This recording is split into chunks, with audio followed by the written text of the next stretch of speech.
La Covid-19 a en effet affecté le développement de la nécrose avasculaire de la tête fémorale, également appelée ostéonécrose. La pandémie semble avoir augmenté l'incidence de cette maladie de plusieurs manières clés. Utilisation de corticostéroïdes. Des doses élevées de corticostéroïdes ont souvent été utilisées pour traiter les cas graves de Covid.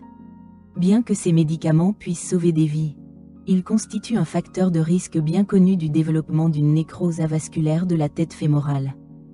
Des études ont montré une association entre l'utilisation de corticostéroïdes pendant le traitement et le développement ultérieur d'une nécrose avasculaire de la tête fémorale. En particulier dans l'articulation de la hanche. De nouvelles preuves suggèrent que le virus lui-même peut contribuer au développement d'une nécrose avasculaire de la tête fémorale. Même en l'absence de traitement aux stéroïdes, la Covid provoque une réponse inflammatoire systémique, libérant des substances appelées cytokines qui peuvent affecter négativement les cellules osseuses.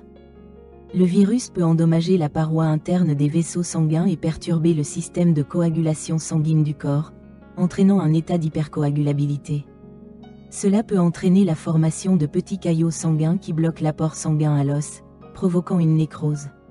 Le récepteur ACE2, que le virus utilise pour pénétrer dans les cellules, se trouve également dans le tissu osseux et peut jouer un rôle dans la santé osseuse. L'infection peut potentiellement perturber ces processus.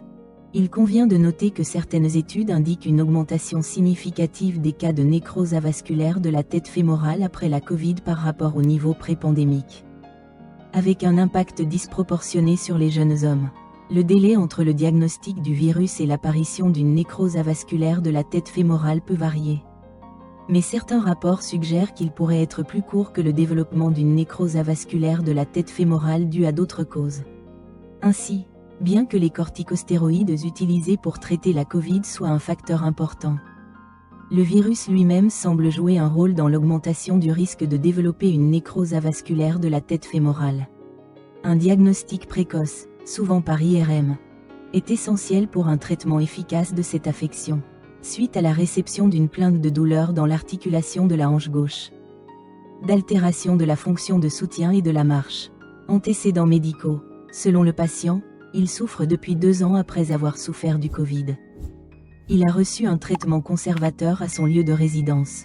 Vers la première année, l'état s'est aggravé, la douleur s'est intensifiée. Le traitement conservateur s'est avéré inefficace et le soutien et la marche se sont détériorés. Hospitalisé pour un traitement chirurgical programmé. Coxarthrose gauche du 3e degré. Contracture combinée de l'articulation de la hanche gauche, syndrome douloureux, troubles de la marche et de l'appui. L'opération a été réalisée. Endoprothèse totale sans ciment de l'articulation de la hanche gauche avec la prothèse aérienne. Chirurgien prof. Klimovitsky Volodymyr.